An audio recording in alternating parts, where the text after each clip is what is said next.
Hello everyone, কেমন আছো তোমরা সবাই? আশা করি ভালো আছো। আজ কিন্তু ভূত চতুর্দশী। তো বলো, তোমরা খেয়েছো তো ১৪ শাক আর ১৪টা প্রদীপ জ্বালিয়েছো? আমিও ১৪ প্রদীপ জ্বালিয়ে নিয়েছি আর লাঞ্চের সময় ১৪ শাকও খেয়েছিলাম।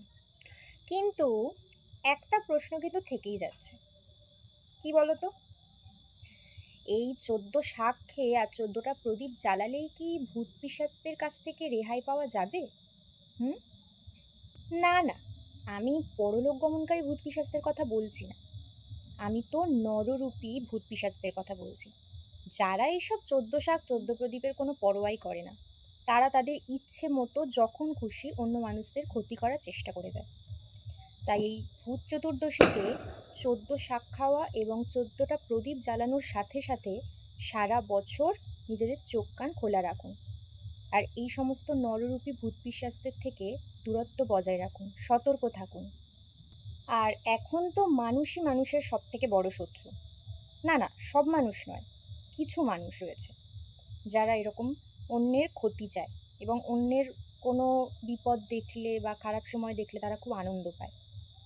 তো এই মানব জাতির একটা অংশ এত বেশি হিংস্র হয়ে উঠেছে যে এদের দেখে মনে হয় ভূত পিশাচরা ভয় পাবে। আর এরা সবসময় চিন্তা করে যে কখন কিভাবে কার ক্ষতি করা যায়। আপনারা টেরও পাবেন না এরা কিভাবে কখন কার ক্ষতি করে দেবে। দেখুন, পরলোক গমনকারী মানুষদের আত্মা ভূত হয়ে ঘুরছে কি ঘুরছে না, বা আদৌ ভূত পিশাচদের কোনো এক্সিস্টেন্স আছে কি নেই, সেটা নিয়ে কিন্তু অনেক বিতর্ক রয়েছে। তো সেটা আমরা এখনো নিশ্চিত নই। কেউ কেউ ফিল করে, কেউ কেউ করে না। কিন্তু এই নররূপী ভূত পিশাচদের যে উপস্থিতি সমাজে রয়েছে, সেটা কিন্তু আমরা অনেকবার প্রমাণ পেয়েছি। তাই বলছি, সতর্ক থাকুন। এইসব মানুষরা নিজেদেরকে প্রবল ক্ষমতাশালী ভাবে, মানে এরা নিজেদেরকে ভগবানের থেকেও বড় মনে করে। আর এটাই ভাবে যে আমরা তো একের পর এক খারাপ কাজ করেই যাচ্ছি, বিভিন্ন অসৎ কাজকর্ম করেই যাচ্ছি, কিন্তু আমাদের কেউ কিছু বলছে না, কেউ কিছু করতে পারছে না। ভগবান আমাদের কি করবে, ভগবান কি শাস্তি দেবে? সুতরাং ওরা ওদেরকে ভগবানের চেয়েও বেশি শক্তিশালী মনে করছে। আর আমার প্রোফাইলে থাকা ১১-১২ হাজার ফলোয়ার্সের মধ্যে সবাই হয়তো ভগবানে বিশ্বাস নাও করতে পারে, কিন্তু অনেকেই রয়েছে যারা আমার মতো ঈশ্বরে বিশ্বাসী। তাই একটা কথা আমি মনে প্রাণে বিশ্বাস করি যে ভগবানের মার দুনিয়ার বার, শুধু সময়ের অপেক্ষা। আর মেয়েদের উদ্দেশ্যে বিশেষ করে বলছি, আর লক্ষ্মীমন্ত হয়ে থাকলে চলবে না, এবার কালী রূপ ধারণ করতে হবে।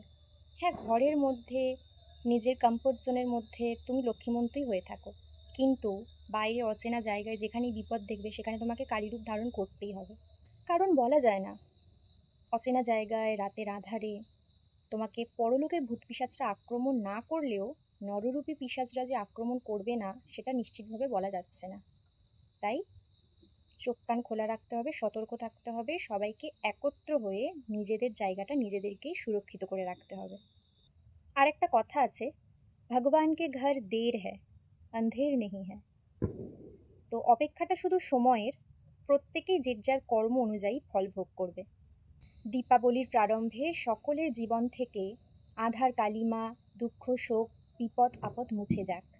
দীপাবলি আলোর উৎসব, তাই সকলের জীবন এই আলোয় উজ্জ্বল হয়ে উঠুক, এই কামনা করি। এই দীপাবলি সকলে খুব আনন্দের সঙ্গে কাটান।